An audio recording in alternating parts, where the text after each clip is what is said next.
Magandang araw sa ating lahat. Ako po ay narito upang talakayin ng isang napakahalagang paksang may kaugnayan sa ating lahat. Ang kabataan, pag-asa ng bayan.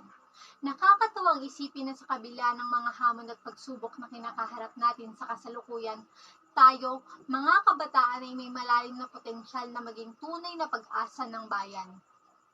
Isa sa mga kahalagahan ng kabataan ay ang ating pagiging masusi at makabago.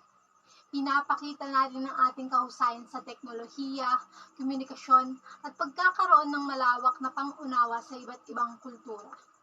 Sa ating mga kamay, makakamit natin ang mga bagong ideya at solusyon para sa problemang kinakaharap ng ating lipunan. Kasama rin sa ating responsibilidad ang pagkalinga sa kalikasan at pagtutok sa isyu ng pagbabago ng klima.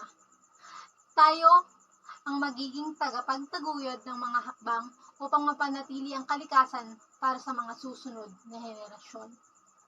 Hindi rin dapat natin kalimutan ang halaga ng edukasyon. Ito ang susi sa ating pag-unlad at pagkakaroon ng magandang kinabukasan.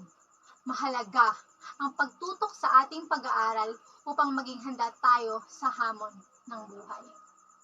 Kaya naman, mga kaibigan, tayo ang tunay na pag-asa ng ating bayan.